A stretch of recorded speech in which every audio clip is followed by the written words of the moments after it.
All right. I'm good on my. There we go, Tony. Take it away. All right. So we don't need to be envious of Tom. We'll all have that opportunity somewhere down the road, probably. But anyway, it's a joy to be here with you today and be able to help Joe a little bit with the hosting. I don't know about you, but I had a great weekend already, and my wife and I have some plans for tonight. She didn't want to go out to a restaurant. She wanted to do it at home. So she's picked up the steaks and that kind of thing. And so we're going to do our own thing at home. I guess it'll be inside, Shane. It won't be outside. This is Chicago. But she's already gotten 24 roses from me, and we're having fun. And my wife is one unique lady. Last night she was the one making all the details for the Super Bowl, and I just kind of went along for the ride. She's, we raised 4 boys, and they're all athletes, and so she became a sports fan. And so when it comes to the Chicago Cubs up here, I just let her lead, or the Chicago Bears, So anyway, Valentine's weekend's a great weekend. It's a great time to slow down a little bit. And I just told Joe, I came in last Wednesday and Thursday. I think I told the folks here at the university that Wednesday night was my first time in sleeping in my own bed for 3 weeks because I've been on the road. But the positive side of that is I got to visit with Joe and Jennifer in Charleston on my way to Florida, connecting with donors for the university. And so we had a good time. Hey, you don't need to have me jabbering too much here in the beginning. I want to introduce my friend Joe, and we've known each other for, close to 20 years or so. I first saw Joe when he was speaking at a conference, and I was just blown away by him. He's a dynamite, obviously, if you've heard him speak, he's a dynamite communicator. And then I had the opportunity to get to meet him and then to eventually work alongside of him. And, Joe stayed at my house, and I remember he invited Janine and I down, and we stayed with him about 17 years ago in the carriage house, I think you call it, right, Joe? Yes.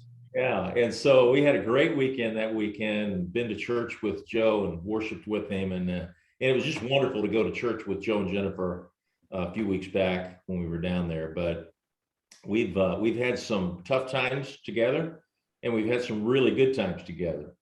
And so I really appreciate Joe's mentorship and how he's poured into me, irregardless of anything we've ever done with business. He's just always been a faithful friend.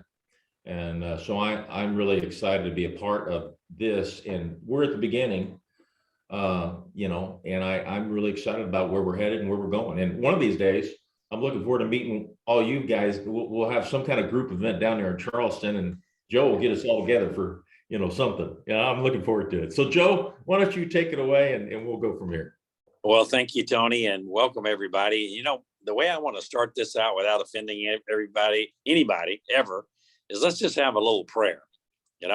Lord, we just ask you to bless this call and bless everybody on it. Bless their families, bless their businesses, bless their going out and coming in. And Lord, I just pray that you would give each person the desire of their heart.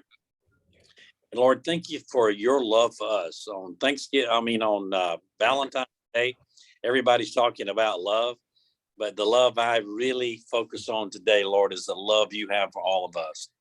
And thank you for that. And thank you for the hope we have in you, and bless each person on this call exceedingly abundantly above all that they can ask or think. And even though the ones that couldn't make it today, who are going to be listening to this recording, we ask you to bless them.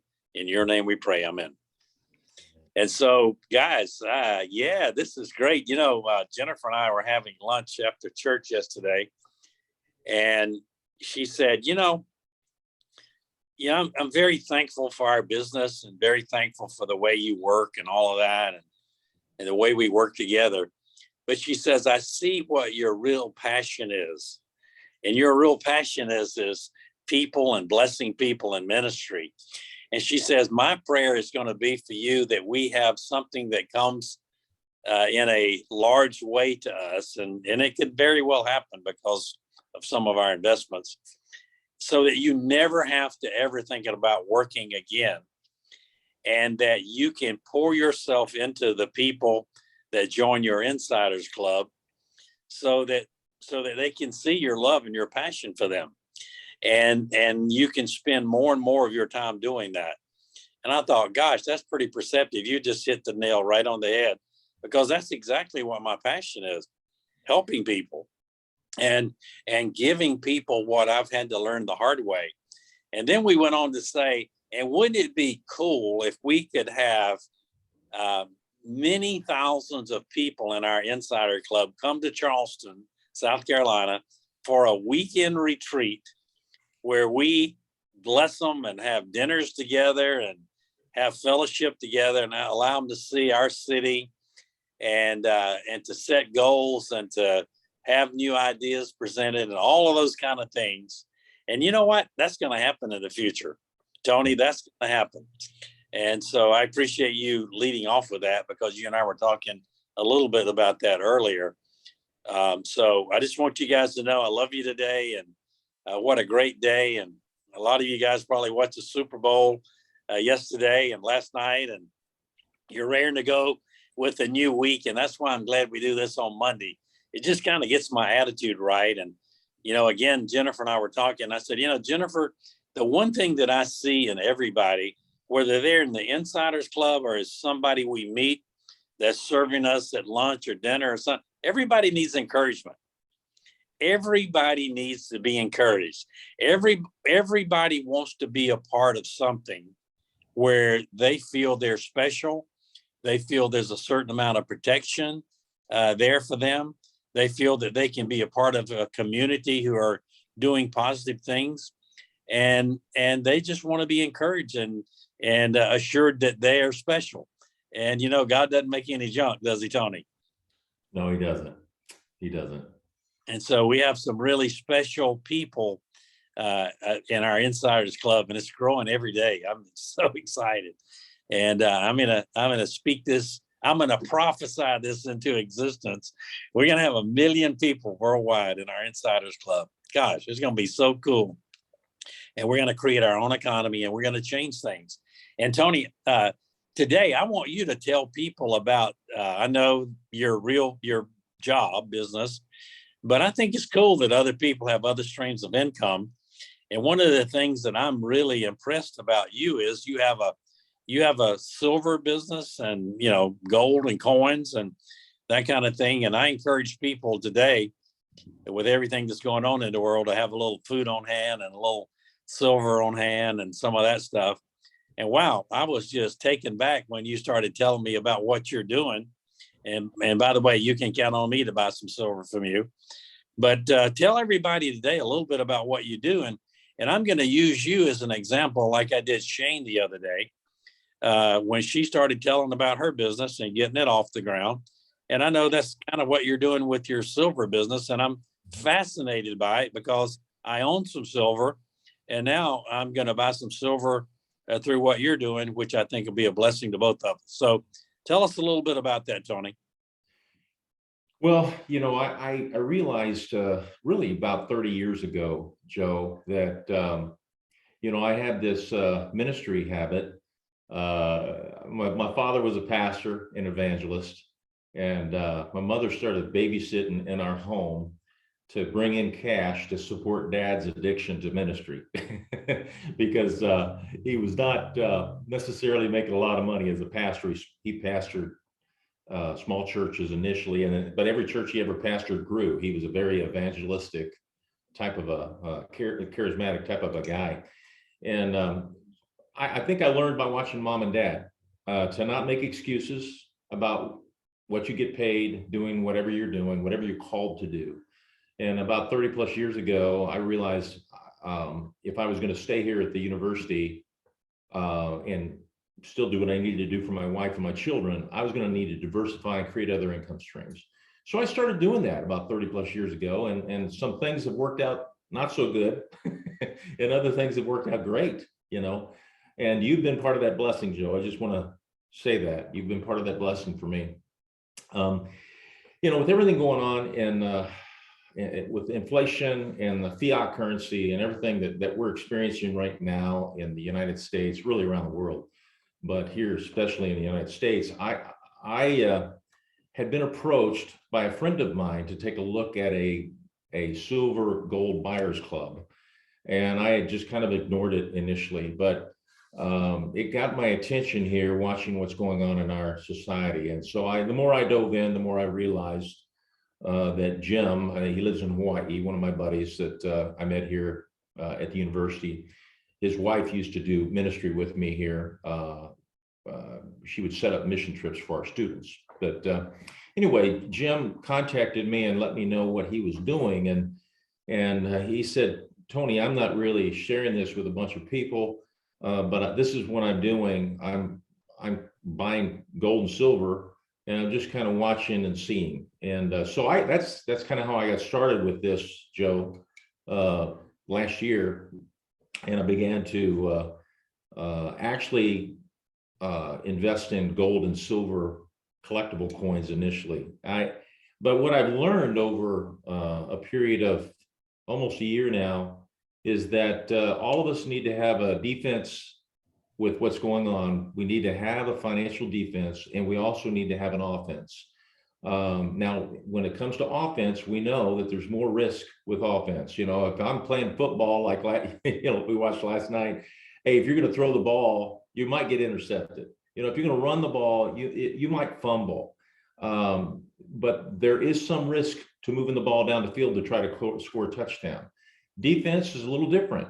It's keeping the enemy, so to speak, from scoring on you.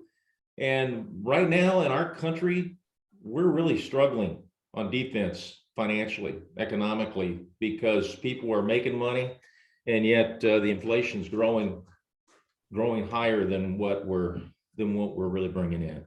So I don't want to get into too much defense or information on this, but basically gold and silver bullion is the defense, and our collectible silver and gold coins is what we would call our offense. There's a little risk there, but long-term, people that are wealthy have invested in real estate, they've invested in fine arts, and they invest in collectible coins. And so I'm doing a little bit of all of that and sharing it with a few people as well. And I'm pretty excited about it. Tony, I appreciate that, and I appreciate what you're doing. And me, when I have people, we're getting a reverberation here. Yeah, Joe, there's two of you on there. Somehow we've got two of you, and so you got a little feedback. Okay. Now we're back to one. All right, good. Okay, but what I wanted to say is that I don't know why I'm having audio problems here today, but I wanted to say that I want to be confident when people join our Insiders Club and they have a business. I want people to know about what they're doing. And when you were talking to me about that, Tony, I was fascinated by that, and I appreciate you explaining that. So if you'll put down in the chat how people could contact you if they want to buy silver or something, and how they do that, that's fine. And again, it's kind of like I talk about the faith. If you're secure in what business you do, then what somebody else does in the business doesn't offend you either, And so I like to know about what everybody's doing in their business, because I learn every day from people, and I just think it's really cool. Tom Henderson, are you on with me today? Can you unmute?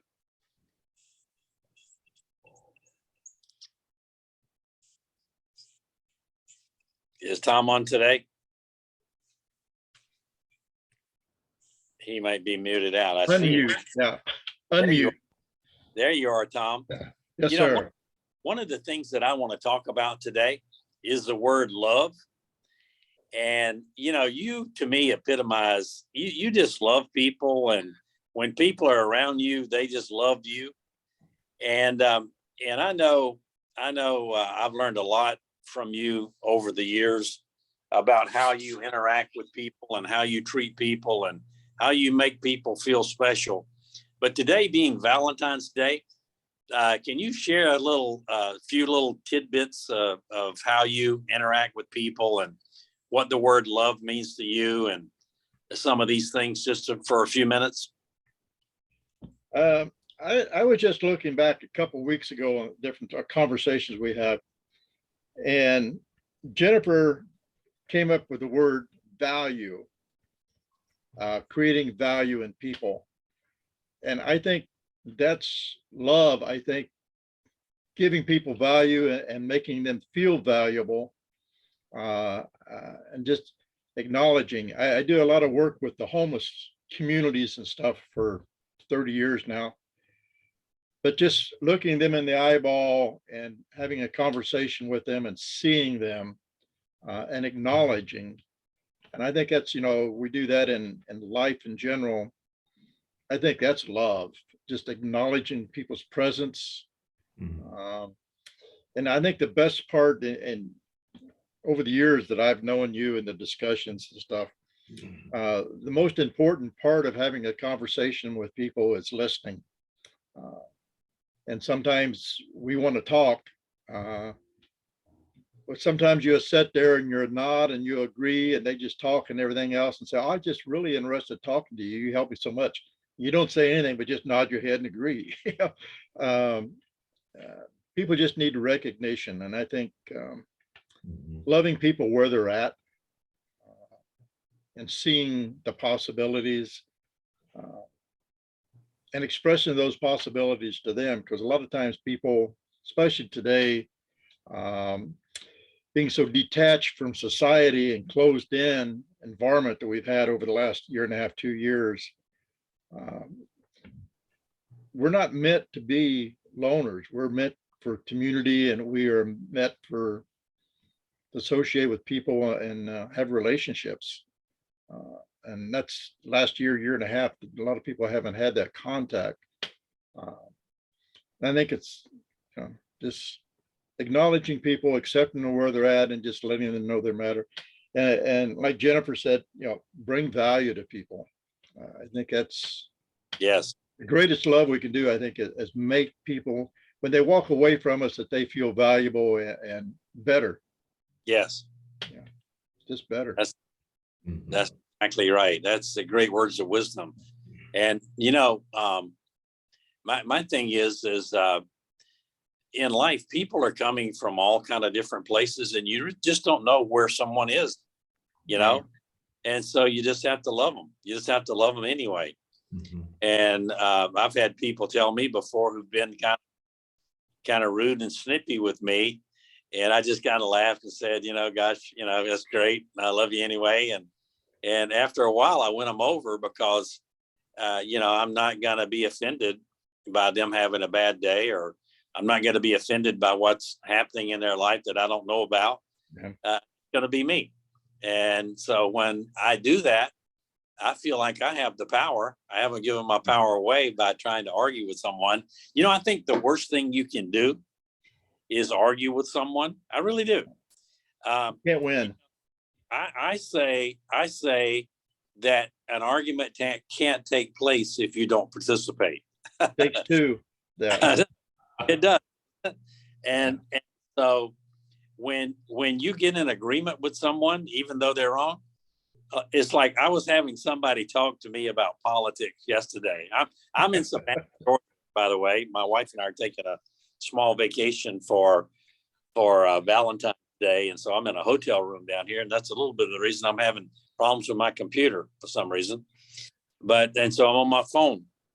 But this call is so important to me. In fact, this is the most important thing I do. And so yesterday we had someone that met us, and they were talking, and they started talking about politics. And I normally don't talk about politics, and they were kind of a different political persuasion than me. And I just said, well, that's great, and I didn't argue with them, and I got in agreement with them. I said, I never thought about it that way, and you make a good point, and this and that, and before you know it, we had won that person over, and you could tell they really liked us, and they didn't want us to leave and quit talking. We just kind of met them at a coffee place, and so I believe when you treat people in that manner, and you get in agreement with them and try to learn what they're saying and where they're coming from, then at some point they're willing to listen to what you have to say, and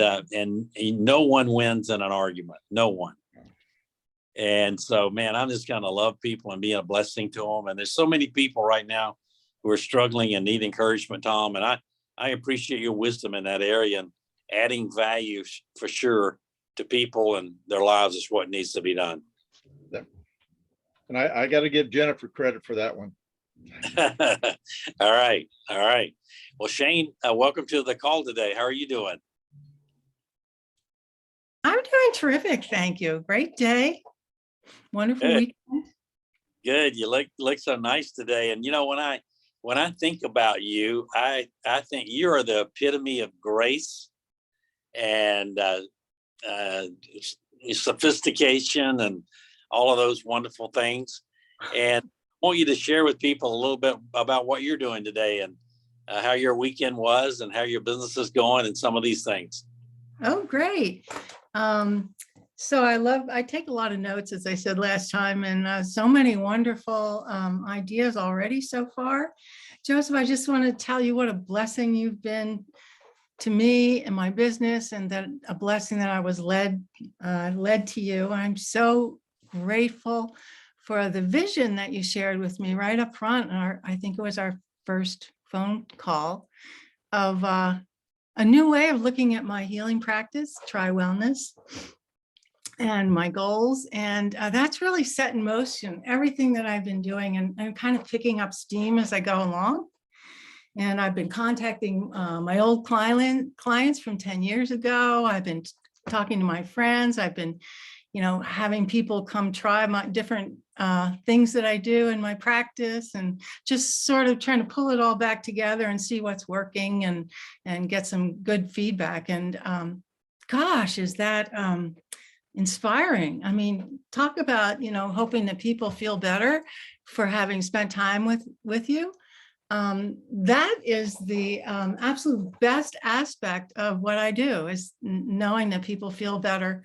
Almost always, not there's been a few exceptions, but feel better for having spent some time with me, and I feel better having spent time with them too. So that's really terrific. But I just wanted to that's kind of a little update on where I am and what I've been doing. Even though I've been quiet on this end and I haven't reached out to you, it's because this vision was so broad that you gave me, and so inspiring, that there's all kinds of things that I'm doing to get myself in a position to be able to be out there, be doing Zoom healings, Zoom sessions.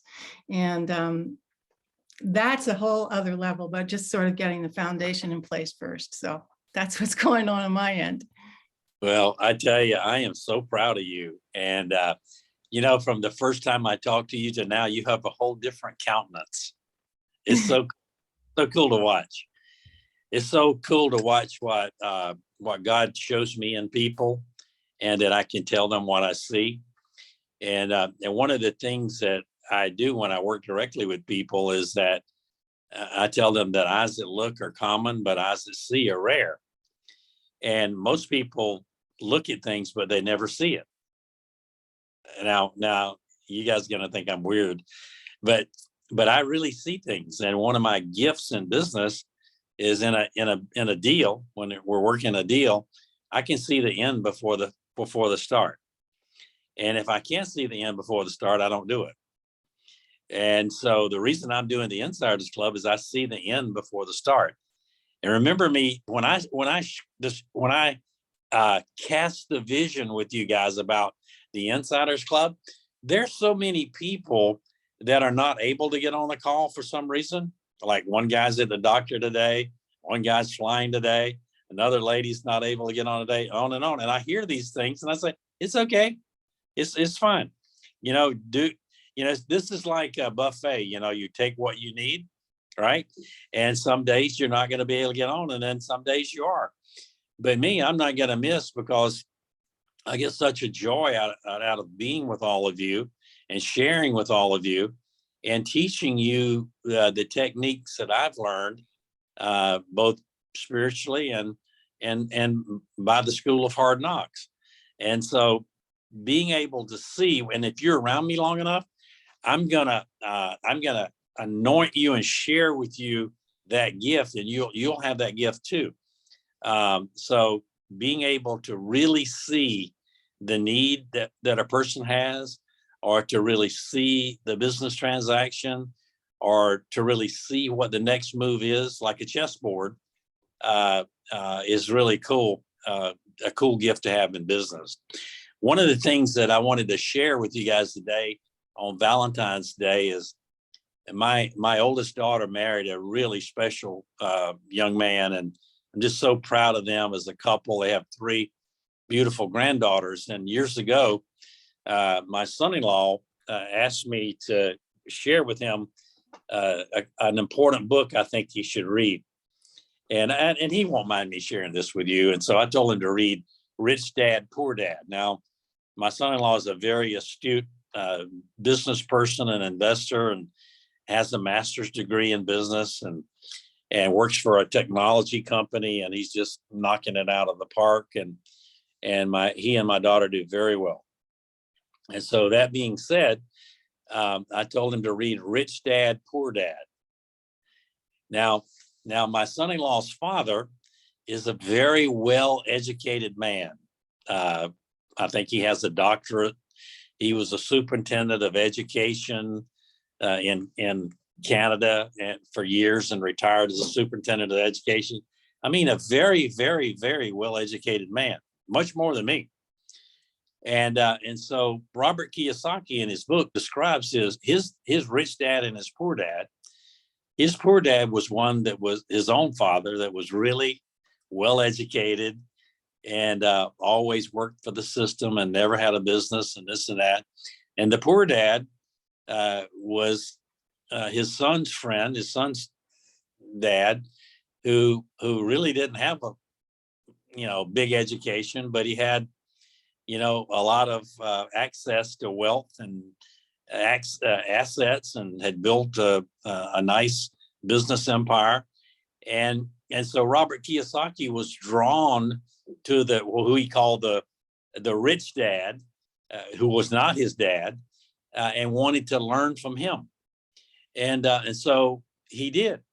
And my son-in-law said, "You remind me of my rich dad as my father-in-law, and my poor dad was my own father, because he had great education and all of that, but he didn't have the ideas you do about building assets and having a business, and not having to work, not having to go to work, not having to have a job."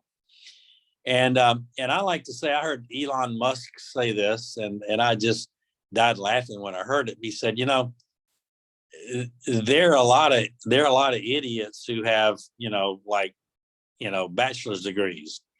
And what he meant by that, and certainly I'm not knocking education, because I have a fairly good education myself, but sometimes that just opens the door for you. You need to really learn. I remember when I started my first business, I was very well educated, but I didn't know jack squat about what I was trying to do. I had to learn the hard way. And so I started learning to build assets that would produce residual income, so I didn't have to work so hard, and creating and investing in things that continued to pay me after the investment was done, as opposed to going to work and working a job and getting paid, and you never get paid for those hours again, right? Home to work, work to home, home to work, take a weekend off and do it all over again. And so I'm a proponent of having a great job. And I'm also a proponent of having great investments outside of that produce residual income to you, so that one day, you have a choice of what you want to do and not do.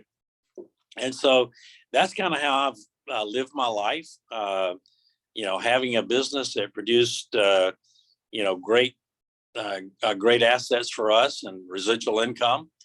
And I was telling my wife, yesterday, I said, "Isn't it great that we can be somewhere and be off on a Monday and a Tuesday, and not have to report to anybody, not have to say we have to be somewhere." That's kind of what I work for, to be in that position. And, I think taking a couple of days off, my business will actually grow while I'm taking a couple of days off. So that's the position, and that's the kind of teaching I want to share with this group, because, you know, not everybody was born to be an entrepreneur and have a business, but everybody deserves to have the knowledge to create residual income, you know? And so that's what I want to share with people, and I want to help people in that way. Tony, you have any ideas on that?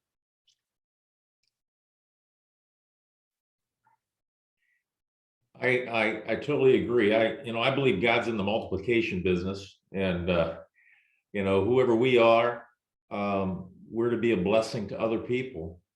And I think there's multiple ways to do that, Joe. We're created whole people. We're body, soul, mind, will, and emotions, and spirit. Body, soul, spirit.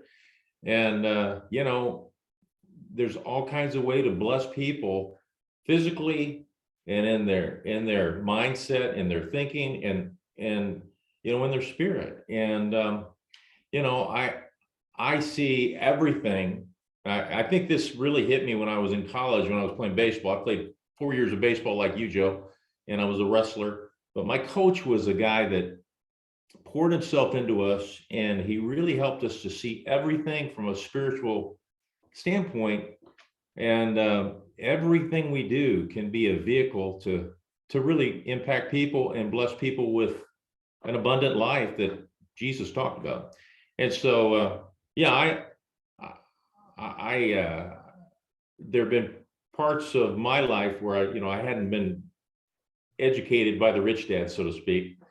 And it took me reading books like Rich Dad, Poor Dad, and The Richest Man in Babylon, and so many different books that I've been encouraged to read over the years by people like you, Joe. And it's helped me to expand the base, the foundation. And I love it. I think life's exciting because you never know what God's going to do with you next. Man makes his plans and God directs his steps, the scripture says. And Yes. So I love it. I love the idea of this residual actually is not just residual for us, it's residual for other people. Yes. And that's the beautiful thing about sowing seeds and seeing the multiplication that takes place in people's lives. Yes. In my own life, relating it to the rich dad, poor dad scenario that Robert Kiyosaki talks about, I look at my own father.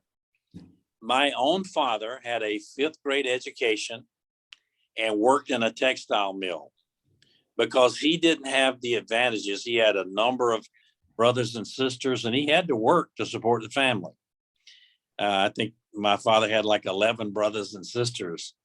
And so his father died at an early age. And so the mantle really fell on him to work and not get an education. He was kind of deprived of his education.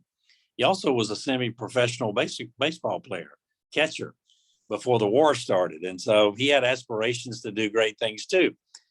But he ended up working all of his life in a textile mill as a mechanic. He was a brilliant man, but with no education, was not able to go far up the ladder because he was always working, as a mechanic. And he provided all the things we needed. He was such a good provider and such a good man and well thought of, a man of great integrity.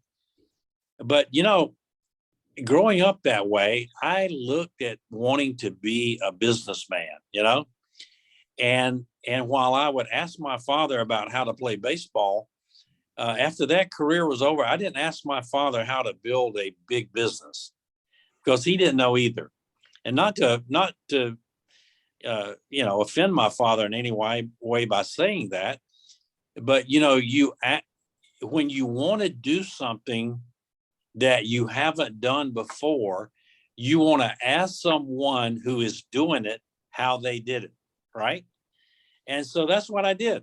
I asked someone how they were doing the transportation business, and I loved what they were doing. I loved their style. I loved their stature in life. I loved what they'd been able to accomplish and provide for their family at a whole higher level than what I had seen. And I said, I'm just going to go for it. That's what I want to do.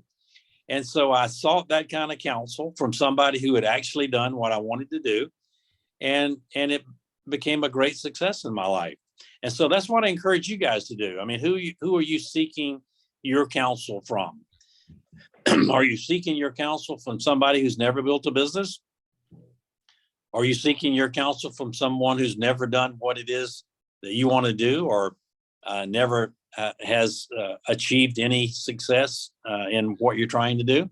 No, you want to ask somebody who's had success in business, if you want to do business, how they did it.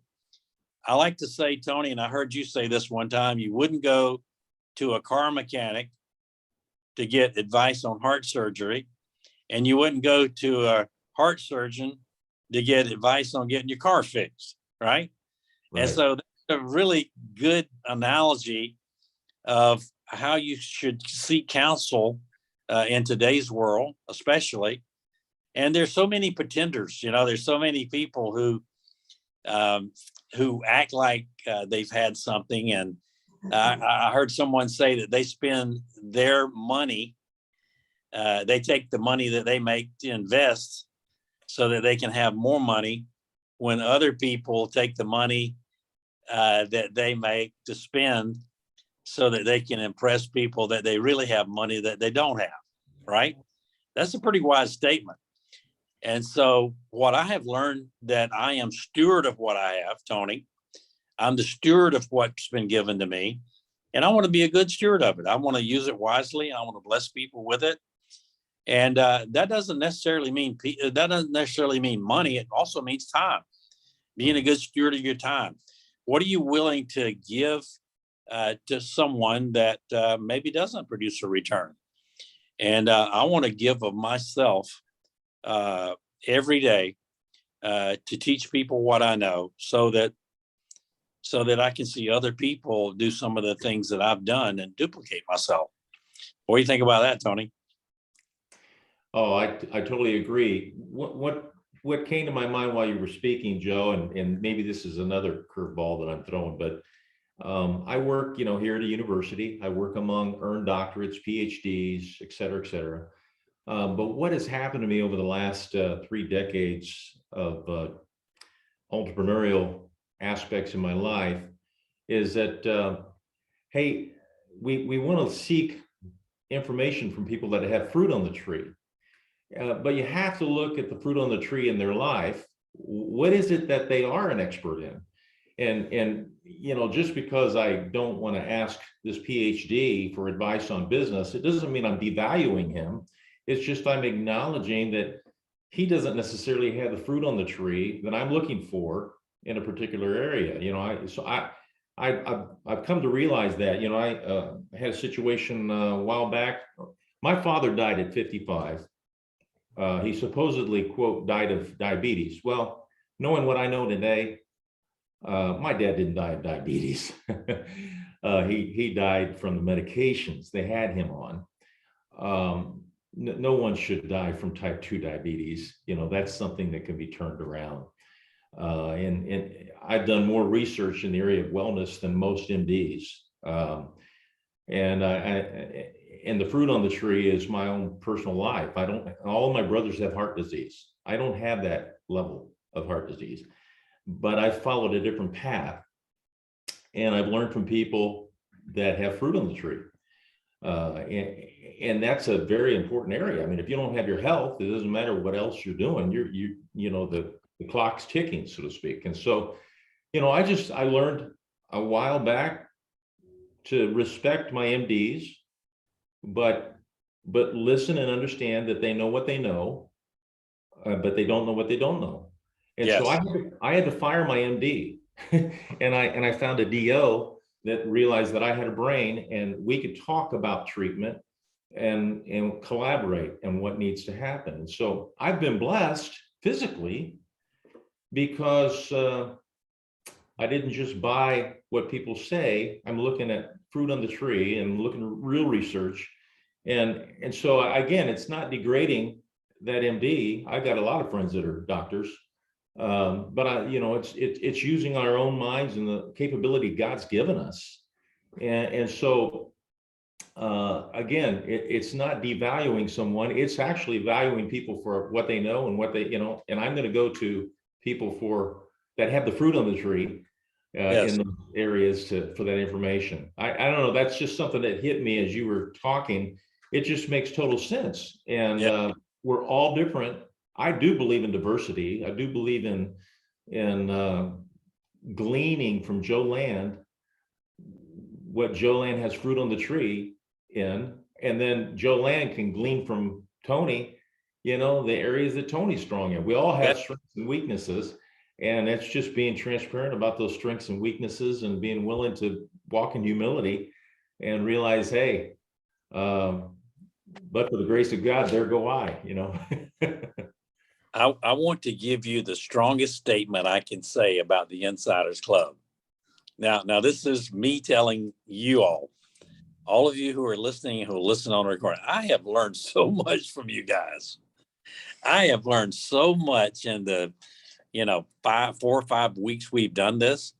The one-on-one conversations I've had with our new members, I have learned so much, and it's such a blessing. See, we can all learn from each other, and that's what you're saying, Tony. I mean, I sit with Jennifer sometime and I say, so-and-so, we had such a beautiful conversation. I can't wait for you to meet so-and-so, because here's what I learned from them today, and it's just so cool when you have that mindset. And I always like to say, there's no power in money or position or any of that stuff. And I've had it all.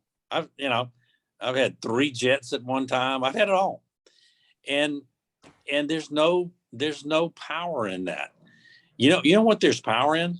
Humility and vulnerability.